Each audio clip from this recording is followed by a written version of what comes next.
Hello friends, तो एक बार फिर मैं आपका स्वागत करता हूं हमारे इस लेक्चर में जिसमें हम अलग अलग एमसीक्यूज पढ़ेंगे टाउन प्लानिंग के। आज जो टॉपिक कवर किए जाएंगे, concept of model and town planning, functional classification of town planning and development of new towns, revitalization of cities in 20th century. ये कुछ टॉपिक है, इसके बारे में हम पढ़ते हैं। स्टार्ट करते हैं दोस्तों। What is the functional classification of town based on? जो फंक्शनल क्लासिफिकेशन होता है टाउन का, वो किसके बेस पे होता है? क्या वो इकोनॉमिक एक्टिविटी के बेस पे होता है? क्या वो पॉपुलेशन साइज के बेस पे होता है? क्या वो हिस्टोरिकल सिग्निफिकेंस के बेस पे होता है? क्या वो जियोग्राफिकल लोकेशन के बेस पे होता है? तो दोस्तों, मैं आपको बताना चाहूंगा, जो फंक्शनल क्लासिफिकेशन होता है वो इकोनॉमी के बेस पर किया जाता है। ठीक है, कौन सा रेजिडेंशियल एरिया है, कौन सा कमर्शियल एरिया है, कौन सा इंडस्ट्रियल एरिया है। है ना? पॉपुलेशन साइज पे वो नहीं होता, हिस्टोरिकल भी नहीं होता और जियोग्राफिकल भी नहीं होता। तो आपका आंसर आ जाएगा इकोनॉमिक एक्टिविटीज, है ना। नेक्स्ट क्वेश्चन की तरफ चलते हैं। Which type of town is primarily focused on agriculture related industry? निम्न में से कौन सा ऐसा टाउन है जो एग्रीकल्चर रिलेटेड इंडस्ट्री पे फोकस करता है? क्या इंडस्ट्रियल टाउन होगा? नहीं। Commercial town? नहीं। Agriculture town? यस। और टूरिस्ट टाउन? तो अपना आंसर सिंपली हो जाएगा। बहुत ही सिंपल क्वेश्चन है, ऐसे क्वेश्चन तो नहीं पूछेंगे आपसे, है ना। तो आपका इसका आंसर हो जाएगा agriculture town. Which model of town planning emphasize the separation of land use into distinct zone? तो जो मॉडल ऑफ टाउन प्लानिंग है, अलग अलग मॉडल है, garden city, concentric zone, multiple nuclear model, sector model, ये सब के सब मैंने अपने लेक्चर्स में प्रोवाइड कर रखे हैं। तो दोस्तों, आप मेरा चैनल सब्सक्राइब कीजिए और मेरी जो टाउन प्लानिंग की लेक्चर सीरीज है उसको देखिए, सारे के सारे इसमें हैं। तो सबसे पहले अपन बात करते हैं गार्डन सिटी की। गार्डन सिटी कॉन्सेप्ट एक प्लीजेंट लुक देता है। कंसेंट्रिक जोन मॉडल मतलब एक जैसे सेंटर होगा, फिर उसके बाहर होगा, फिर उसके बाहर होगा, एक कंसेंट्रिक मॉडल होगा ना। थर्ड आता है मल्टी न्यूक्लियर मॉडल। अलग अलग एक ही सिटी में अलग अलग जगह पर जो है मल्टी न्यूक्लियर, मतलब वहां पर सारी एक्टिविटीज कम देखने को मिलेगी। लेकिन यहाँ पर पूछा है कि डिफरेंट जोन, डिस्टिंक्ट अलग अलग जोन में जो बांट के काम करते हैं, तो वो आपका आंसर आ जाएगा सेक्टर मॉडल। ठीक है, तो अलग अलग जोन में जो बात करते हैं वो करते हैं सेक्टर मॉडल, है ना। ठीक है, तो आप इस चीज का आप स्पेशली ध्यान रखें कि जैसे अपनी जो सिटी है उसको अपन अलग अलग जोन में बांट कर बात करते हैं सेक्टर मॉडल्स के बारे में। फोर्थ क्वेश्चन की बात करता हूँ। विच functional classification of town is based on the size of population? Population size पर कौन सा फंक्शनल क्लासिफिकेशन होता है? तो क्या वो इकोनॉमिक क्लासिफिकेशन होता है? नहीं, पॉपुलेशन साइज पर इकोनॉमिक क्लासिफिकेशन नहीं होता है। जियोग्राफिकल क्लासिफिकेशन नहीं होता है। एडमिनिस्ट्रेटिव नहीं होता है। तो अपना जो होल एंड सोल, अगर अपन ऑप्शन एलिमिनेशन मेथड से देखें तो अपने पास एक ही ऑप्शन बता है, डेमोग्राफिक मेथड। तो पॉपुलेशन की जो साइज है उसके बेस पर हम डेमोग्राफी डिसाइड करते हैं। तो हमारा आंसर हो जाएगा डेमोग्राफिक क्लासिफिकेशन। क्लियर है? Which model of town planning emphasise the integration of housing, workplace and community facilities within a self contained community? है ना, मतलब घर भी आप पास में ही हो। गार्डन सिटी कॉन्सेप्ट ये बोलता है कि पर्टिकुलर रेंज के अंदर आपके पास सारी की सारी चीजें अवेलेबल हो और नेचुरली भी वो ब्यूटीफुल हो। तो इसका आंसर हो जाएगा गार्डन सिटी मॉडल। ठीक है। कंसेंट्रिक जोन मॉडल में आपको वापस बताता हूँ। सिटी में एक सिटी सेंटर है, ठीक है, उसके सराउंडिंग जो है धीरे धीरे एक्टिविटी डेवलप हो रही है। Multi nuclear model, sector model के बारे में अपन डिस्कस कर ही चुके हैं। तो जो इंटीग्रेशन करता है housing, work place, community facilities self content community के अंदर, तो उसका आंसर हो जाएगा आपका गार्डन सिटी कॉन्सेप्ट मॉडल। ठीक है। Which type of town is primarily focused on providing administrative services to the surrounding region? जो सराउंडिंग रीजन है उसको एडमिनिस्ट्रेटिव सर्विसेज कौन प्रोवाइड करता है? तो उसको अपन बोलेंगे एडमिनिस्ट्रेटिव टाउन। जनरली जो अपनी सिटी की राजधानी होती है, ठीक है ना, जो आपकी राजधानी है, ठीक है, तो जैसे जयपुर हो गया, गांधीनगर हो गया, तो उसको अपन बोल सकते हैं एक तरह से एडमिनिस्ट्रेटिव टाउन। क्लियर है? What is the main goal of planning and development of new towns and cities? जो नए टाउन और सिटीज डेवलप हो रहे हैं उनके लिए प्लानिंग का मेन गोल क्या है? सबसे पहला है to expand existing urban areas, second है to provide housing for rural, to create new urban areas with high quality of life, to preserve existing natural landscapes. कौन सा ज्यादा अच्छा लग रहा है अगर अपन ऑप्शन एलिमिनेशन की बात करें? तो सबसे सिंपल सी बात है कि एग्जिस्टिंग अर्बन एरिया जो new town and cities develop कर रहे हैं, तो ये तो उसका नहीं है। हाउसिंग फॉर रूरल ये भी नहीं होगा। तो इसका आंसर हो जाएगा to create urban areas with high quality of life. ठीक है दोस्तों, तो अगर आप जो नए टाउन प्लान है तो वहां पर हमें कि नए अर्बन एरियाज डिसाइड करने हैं with high quality of life. Okay. What is the primary goal of transit oriented development? Transit oriented development मतलब यहाँ पर क्या बात हो रही है, जो पब्लिक ट्रांसपोर्ट है आप उसको क्रिएट कर रहे हो, लोगों को अवेयर कर रहे हो ताकि वो पब्लिक ट्रांसपोर्ट यूज करें, जिससे आपके एनवायरमेंट को कम से कम नुकसान हो। तो इसका आंसर हो जाएगा to promote the use of public transit, है ना। मिक्स्ड यूज डेवलपमेंट इसमें नहीं आएगा, ट्रैफिक कंजेशन नहीं आएगा, अफोर्डेबल हाउसिंग नहीं आएगा। ट्रांजिट मतलब जो पब्लिक ट्रांसपोर्ट से रिलेटेड होता है, ठीक है। विच type of town is primarily focused on providing housing for residents. तो रेजिडेंस के लिए इंडस्ट्रियल टाउन तो होगा नहीं, कमर्शियल भी नहीं होगा, एडमिनिस्ट्रेटिव भी नहीं होगा, तो सिंपल सी बात है, रेजिडेंशियल टाउन कहलाएगा वो, है ना। Which of the following is not a factor that needs to be considered in planning and development of new towns and cities? निम्न में से कौन सा एक फैक्टर नहीं है जब अपन प्लानिंग और डेवलपमेंट की बात करते हैं? तो डेमोग्राफी, डेमोग्राफिकल यूज होता है। डेमोग्राफी पॉपुलेशन बेस्ड अपने को ध्यान में रखना पड़ता है, पॉपुलेशन डेंसिटी का ध्यान रखना पड़ता है। इकोनॉमिक बेस पे रेजिडेंशियल, इंडस्ट्रियल, कमर्शियल टाउन है, उस पर ध्यान रखना पड़ता है। इन्वायरमेंटल बेस पे भी हमें ध्यान रखना पड़ता है। इसका आंसर हो जाएगा अपना कल्चरल हेरिटेज, ठीक है दोस्तों। तो कल्चरल हेरिटेज के बेस पर टाउन को डिसाइड नहीं करना है ना, टाउन में कल्चरल हेरिटेज होना चाहिए, ठीक है, लेकिन उसके लिए टाउन प्लानिंग को ऐसे डिसाइड नहीं कर सकते कल्चरल हेरिटेज के लिए, ठीक है। What is the green field development? अब ग्रीन फील्ड डेवलपमेंट क्या होता है? जैसे आपकी जो सिटी है, मान लीजिए सिटी के बाहर की या आइड साइड में कोई सी ऐसी अनडेवलप्ड लैंड है ना। तो अनडेवलप्ड लैंड की में जो अपन नया डेवलपमेंट करते हैं, है ना, उसको अपन बोलते हैं ग्रीन फील्ड डेवलपमेंट। मतलब जो घास के मैदान जो सिटी के आउटस्कर्ट्स में है, उनमें आप जो है कुछ अर्बन एक्टिविटीज, नए नए रेजिडेंशियल घर मकान सब आप डेवलप कर रहे हो, ठीक है। तो is the type of mixed use development? नहीं। Urban renewal project? नहीं। A development that takes place on previously undeveloped land, है ना। तो जो पहले से अनडेवलप्ड लैंड है उस पे जो नए डेवलपमेंट किए जाते हैं, तो उसका आंसर हो जाएगा development that take place on previously undeveloped land. D a type of public housing project? नहीं, ये भी नहीं है। तो ग्रीन फील्ड डेवलपमेंट हो जाएगा एक जो है आपको अंडर डेवलप्ड लैंड है उस पर काम करना। What is the primary function of tourist town? Tourist town का प्राइमरी फंक्शन क्या है? क्या एग्रीकल्चर होगा? नहीं। मैन्युफैक्चरिंग होगा? नहीं। ट्रेड और कॉमर्स? नहीं। टूरिस्ट टाउन है तो टूरिज्म ही होगा। जैसे हम उदयपुर की बात करते हैं, यहाँ पर मेनली जो है एक तरह से अपन इसको टूरिस्ट टाउन बोल सकते हैं, क्योंकि यहाँ पर बहुत सारे टूरिस्ट आते हैं, ठीक है। What is the main benefit of creating A pedestrian friendly city? एक पेडेस्ट्रियन फ्रेंडली सिटी का बेनिफिट क्या है? एयर क्वालिटी इंप्रूव होती है, ऑब्वियस सी बात है कि वहां पर जब लोग व्हीकल यूज नहीं करेंगे तो एयर क्वालिटी इंप्रूव होगी। रिड्यूस ट्रैफिक कंजेशन, जब ट्रैफिक अगर लोग पैदल चलने लगेंगे तो ट्रैफिक कंजेशन भी रिड्यूस होगा।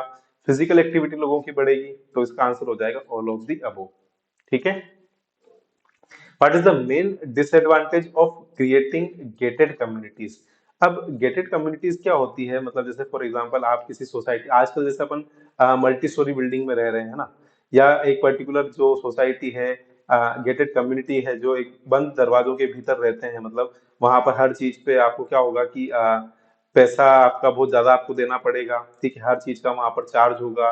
गेट के जैसे मैं अपार्टमेंट का एग्जांपल लेता हूँ, तो अपार्टमेंट में आप जो है पूरे अपार्टमेंट में जो बिजली जल रही है उसका खर्चा आपको देना पड़ता है, जो वर्कर जो गार्ड लगे हुए हैं उसका खर्चा आपको देना पड़ता है ना। तो नंबर ऑफ चीजें वहां पर आपको देनी पड़ती है, तो एक तरह से गेटेड कम्युनिटी का एग्जांपल है। तो इसका आंसर हो जाएगा increase crime rates outside the community? नहीं, ये नहीं होगा, क्योंकि आप सब एक बंद दरवाजे के अंदर रह रहे हो, ठीक है। Reduce social interaction? हाँ, ये हो सकता है। Increase property value? Property value बढ़ती है, ऐसा कुछ नहीं है। पब्लिक सेफ्टी बढ़ती है? हाँ, तो एडवांटेज तो डिसएडवांटेज पूछा है इन्होंने, है ना। पब्लिक से सेफ्टी बढ़ती है? हाँ, बढ़ती है पब्लिक सेफ्टी। तो इसका आंसर हो जाएगा reduced social interaction. Social interaction जो है लोगों के अंदर कम हो जाता है, वो घर ही घर के अंदर रहते हैं, ठीक है। विच of the following is not a characteristics of sustainable city? निम्न में से कौन सी ऐसी है जो सस्टेनेबल सिटी की कैरेक्टरिस्टिक्स नहीं है? तो efficient use of resources, obviously बात है, अगर सस्टेनेबल सिटी है तो एफिशिएंट यूज ऑफ रिसोर्सेज हमें करना पड़ेगा। मिक्स यूज डेवलपमेंट आज की सिटी की जो है मेन जरूरत है, मिक्स यूज डेवलपमेंट की सारी सिटी है वोकेबल डिस्टेंस पर अवेलेबल होनी चाहिए। High levels of car ownership, तो ये वाला पॉइंट थोड़ा सा मुझे डाउटफुल लग रहा है। ग्रीन स्पेस, ऑब्वियसली बात है, सस्टेनेबल डेवलपमेंट की तरफ जा रहे हैं तो ग्रीन स्पेस होगा। तो ज्यादा कारें नहीं होनी चाहिए सस्टेनेबल के लिए, ठीक है। आप पब्लिक ट्रांसपोर्ट सिस्टम जो है उसको यूज करेंगे। What is the primary economic activity in commercial town? Commercial town में प्राइमरी इकोनॉमिक एक्टिविटी क्या होती है? एग्रीकल्चर नहीं होगी, मैन्युफैक्चरिंग नहीं होगी, टूरिज्म नहीं होगी, तो इसका आंसर हो जाएगा ट्रेड एंड कॉमर्स, ठीक है। What is the main goal of smart cities? Smart city का मेन गोल क्या है? पहला है to improve access to technology, to reduce crime rates, to increase energy efficiency, all of the above. तो सारे के सारे स्मार्ट सिटी में टेक्नोलॉजी का एक्सेस बढ़ाना है, क्राइम रेट कम करना है, एनर्जी एफिशिएंसी को इंक्रीज करना है। इसका आंसर आ जाएगा all of the above. What is the primary goal of new urbanism? New urbanism का प्राइमरी गोल क्या है? टू प्रमोट सब अर्बन स्प्रॉल। अब सब अर्बन स्प्रॉल मतलब क्या होता है कि लोग सिटी के अंदर जो बाहर के एरिया में छोटे छोटे से ग्रुप्स में रहने लग जाते हैं ना, उसको सब अर्बन स्प्रॉल बोलते हैं। तो ये तो नहीं होगा अर्बनिज्म का। To create walkable mix use development, obvious सी बात है, आज की तारीख में हम जो फोकस कर रहे हैं वो वोकेबल मिक्स यूज डेवलपमेंट पे कर रहे हैं, तो ये हो सकता है। To reduce public transport, reduce नहीं करना है, बढ़ाना है ना। टू क्रिएट गेटेड कम्युनिटी, नहीं, ये भी न्यू अर्बनिज्म में नहीं है। तो आपका आंसर हो जाएगा to create walkable mixed use development. ठीक है। What is the main advantage of creating a mixed income community? Mixed income community का क्या एडवांटेज है?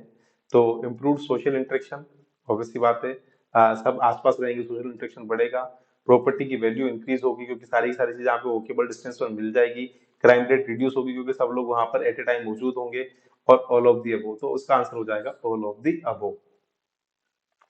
Which city in the United States is known for its successful revitalization program in 20th century? तो यहाँ पर देखिए New York है, Detroit है, San Francisco है, पिट्सबर्ग है। ठीक है। तो यहाँ पर जो दो सिटी बहुत इंपॉर्टेंट है जिनका रिवाइटलाइजेशन हुआ, न्यूयॉर्क सिटी और पिट्सबर्ग सिटी। ठीक है। और जनरली जो है वैसे कई जगह पर आपको न्यूयॉर्क सिटी देखने को मिलेगा, कई जगह पर आपको पिट्सबर्ग देखने को मिलेगा, लेकिन अपन यहाँ पर जो है पिट्सबर्ग के साथ जाएंगे। ठीक है। Which of the following was not a common strategy for revitalizing cities in 20th century? 20th century में जो है वापस सिटी को अच्छा करने के लिए कौन सा नहीं है common strategy? Urban renewal projects, तो अर्बन तो प्रोजेक्ट रिन्यू होने चाहिए, हिस्ट्री का प्रिजर्वेशन होना चाहिए, गेंट्रिफिकेशन होना चाहिए, है ना। तो स्प्रावल, है ना, अर्बन स्प्रावल जो होता है, मैंने आपको बताया कि लोग जो है छोटे छोटे से बड़े एरिया में बहुत कम कम एरिया में रहने लग जाते हैं ना, इसको अर्बन स्प्रावल बोलते हैं। Which type of town is characterized by the presence of manufacturing industry? Manufacturing industry को अपन क्या बोलेंगे?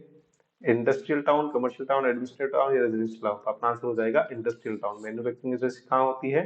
इंडस्ट्रियल टाउन में। क्लियर है? Which organization was established in 1958 to promote economic growth in European cities? तो जो 19th सेंचुरी चल रही थी तो वहां पर जो है दो चीजों ने डेवलपमेंट किया, यूरोपियन यूनियन और यूरोपियन इन्वेस्टमेंट बैंक, है ना। वर्ल्ड बैंक तो और यूनाइटेड नेशन ये तो यूएसए के हैं, तो ये दोनों तो ऑप्शन वैसे भी एलिमिनेट हो गए अपने। अपने पास दो हैं, यूरोपियन यूनियन और यूरोपियन इन्वेस्टमेंट बैंक। तो अपन अब देखेंगे 1958 की बात हो रही है, तो यूरोपियन इन्वेस्टमेंट बैंक की स्थापना हुई 1958 में। यूरोपियन यूनियन जो है एक बार तो 1867 में बना था आई थिंक, और दूसरी बार जब इसकी वापस पुनर्स्थापना हुई तो 1993 या 1994 में, एक बार आप चेक कर लीजिएगा। ठीक है, इसमें इसकी स्थापना वापस हुई। तो अपना आंसर हो जाएगा European investment bank. What is the primary goal of the Main Street program established in 1980s in the United States? Main street program जो है उसका क्या 1980 में जो है यूनाइटेड स्टेट ने वो किया। पहला है to provide affordable housing in urban areas, to promote economic revitalization of city downtowns, to reduce crime rate, to encourage suburban sprawl. तो जो मेन स्ट्रीट प्रोग्राम है, तो अर्बन स्प्रॉल को अपने को नहीं बढ़ाना है, अफोर्डेबल हाउसिंग इन। तो 1980 में यूएसए के अंदर एक मेन स्ट्रीट प्रोग्राम आया जिसका मेन उद्देश्य था कि जो हिस्टोरिक जो डाउनटाउन है वहां पर थोड़ा सा पैसा दिया जाए और उसको वापस से सही किया जाए, है ना, जो पुरानी हिस्ट्री की चीजें हैं। तो ये उसका मेन आंसर हो जाएगा to promote economic revitalization for historic downtowns. Which city in the United States is known for its successful waterfront revitalization in 19th and 20th century? Waterfront मतलब जो सी के आसपास की जो सिटीज होती है, जहां पर आपका कोस्टल एरिया होता है, जहां पर आपका कोस्ट गार्ड होते हैं, जहाज आ जाते हैं, शिप आते हैं। तो शिकागो, सेटल, मियामी, है ना, मियामी में बहुत सारे बीचेस हैं, सीटल में है, शिकागो में है, बोस्टन में है। तो जो सबसे ज्यादा वाटर फ्रंट के लिए जो सिटी जानी गई उसका नाम है बोस्टन। ठीक है, ये आपको याद रखना है, इंपॉर्टेंट क्वेश्चन है। ठीक है, कौन सी सिटी है वाटर फ्रंट के लिए? Boston. Which of the following is not common challenge faced in riverline city in 20th century? कौन सा कॉमन चैलेंज नहीं था? लैक ऑफ फंडिंग, ऑब्वियसली बात है, फंडिंग की कमी थी। Displacement of low income residents, हाँ हो सकता है। गेंट्रिफिकेशन ऑफ नेबरहुड, है ना, लोग अपने आप इकट्ठा हो रहे थे। डिक्लाइन इन पॉपुलेशन, नहीं, उस टाइम तो पॉपुलेशन बहुत तेजी से बढ़ रही थी, तो डिक्लाइन पॉपुलेशन नहीं होगा इसका आंसर। तो आंसर हो जाएगा decline in population. What was the primary goal of hope sixth program established in United State? तो डिपार्टमेंट ऑफ बोल सकते होम एंड अर्बन डेवलपमेंट जो है, उन्होंने एक प्रोग्राम स्टार्ट किया था होप 6। इसका मुख्य उद्देश्य जो था वो था टू रीडेवलप जो पब्लिक हाउसिंग प्रोजेक्ट थे उनको वापस से रीडेवलप करना। ठीक है ना। इसका आंसर हो जाएगा to provide affordable housing in urban areas नहीं, टू प्रमोट इकोनॉमिक रिवाइव नहीं, टू रिड्यूस क्राइम रेट्स नहीं। तो ये तो आया था 1980 में, क्राइम रेट है ना अर्बन एरिया में। To redevelop the public housing project जो बंद पड़े थे या वापस से थे उनको रीडेवलप करने के लिए इन्होंने एक होप 6 प्रोग्राम चलाया था। Which of the following is not a common strategy for promoting cultural revitalization of cities? Cultural revitalization के लिए कौन सी एक नो कॉमन स्ट्रेटेजी नहीं है? आर्ट डिस्ट्रिक्ट स्टेब्लिश करनी हो, बस ये बात है, कल्चरल का बढ़ावा देना तो आर्ट डिस्ट्रिक्ट स्टेब्लिश करनी पड़ेगी, कल्चरल इवेंट होस्ट करने पड़ेंगे, इन्वेस्टिंग इन पब्लिक आर्ट में इन्वेस्ट करना पड़ेगा, building large shopping mall. Shopping mall का कल्चरल या आर्ट से कोई संबंध नहीं है, तो इसका आंसर हो जाएगा building shopping malls. What was the primary goal of new urbanism movement in 20th century? To promote suburban sprawl, to encourage the development of gated community, to create walkable mixed-use neighborhoods, to preserve historic building and district. New urbanism मैं आपको पहले भी बताया था, अभी वापस question आ गया अपने पास। तो प्रमोट नहीं, encourage development of gated community नहीं, वॉकेबल मिक्स्ड यूज नेबरहुड्स को क्रिएट करना है, अर्बन न्यू अर्बनिज्म है ना, टू प्रिजर्व हिस्टोरिक बिल्डिंग नहीं। ठीक है, तो ये अपने हो गए लास्ट क्वेश्चन। तो दोस्तों इतना सारा मैं आपके लिए मेहनत कर रहा हूँ, तो आई होप आपको भी अच्छा लग रहा होगा। बहुत छोटे छोटे से वीडियो हैं, आप वीडियो स्किप ना करें, पूरे वीडियो देखें और मेरा चैनल जरूर सब्सक्राइब करें। Which city in Canada is not known for successful urban revitalization program in 20th century? Not known कहाँ पर? कनाडा में, है ना। तो कनाडा की चारों सिटियां हैं, वैनकूवर, टोरंटो, मॉन्ट्रियल और ओटावा। तो वैसे तो चारों सिटियां ही हैं, है ना, जो अर्बन रिवाइटलाइजेशन प्रोग्राम में थी, लेकिन जो सबसे कम थी वो थी ओटावा। ठीक है, और सबसे ज्यादा है उसमें अपने पास टोरंटो का भी नाम आता है, मॉन्ट्रियल का भी नाम आता है, वैंकूवर का भी नाम आता है ना। सबसे ज्यादा अगर पूछा जाए तो आप टोरंटो या मॉन्ट्रियल दोनों में से एक लगा सकते हैं। ठीक है, वैसे क्वेश्चन नहीं पूछा जाए, कनाडा का है, हमें इंडिया का ही ध्यान रखना है। आई होप आपको अच्छे समझ में आएगा। Thank you so much. Please subscribe करें मेरा channel. Thank you, thank you so much.